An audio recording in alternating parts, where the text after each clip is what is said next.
Bugun sizlar bilan ot va sifatlar haqida tanishib o'tganmiz va o'sha ot va sifatlarni yana ham mustahkamlash uchun Madinaning savollariga javob beramiz. Mana bu yerda sizlarga Madina bir nechta savollarni tayyorlab qo'ygan ekan va birma-bir o'quvchilar chiqib Madinaning savollariga javob berib boshlaymiz.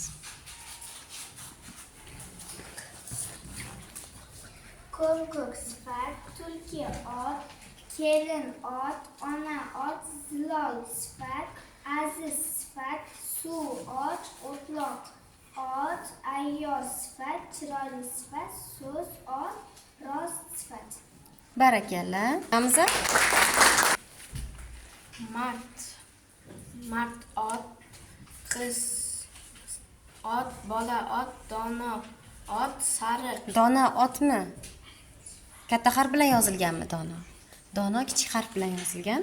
Dono sifat, sariq sifat, kitob ot, qiziq sifat, jo'ja ot, shirin ot, tor sifat, ot.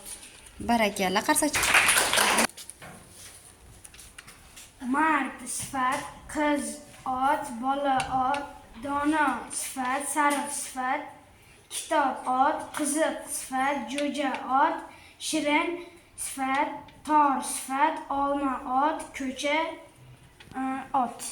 Barakalla. Chap qo'yamiz. Sifat, kitob ot, qiziq sifat, jo'ja ot, shirin ot. Shirin ism masalan, Shirin u sifatda kelgan hozir.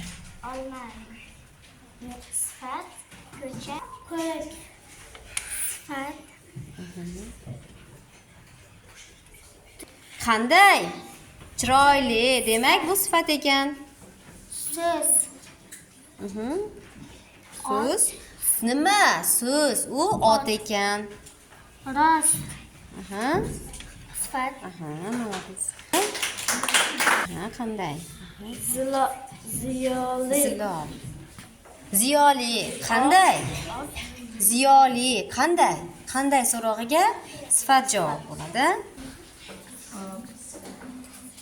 Achchiq sifat, ziyoli sifat, qalampir ot, odam ot, egri sifat, keng sifat, dala ot, yo'l ot, tinch sifat, baxtli sifat, bolalik sifat, yo'l ot. Barakalla. Qarsak chop qo'yamiz.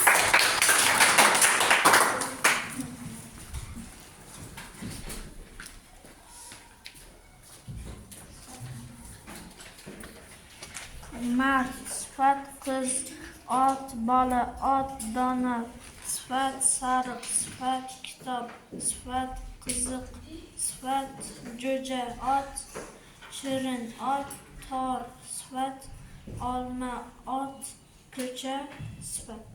Qarsak chop qo'yamiz. Achchiq sifat, ziyoli sifat, qalampir sifat, odam ot, Qalampir nima so'rog'iga javob bo'ladi. qalampir ot, odam ot, egri sifat, keng sifat, yo'l sifat, tinch sifat, baxtli sifat, bolalik ot, yurt sifat. Chop qo'yamiz.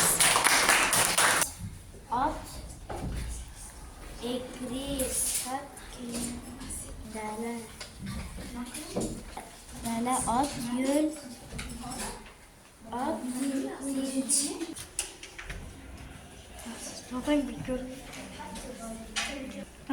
Ko'k sifat, tulki ot, kelin ot, ona ot,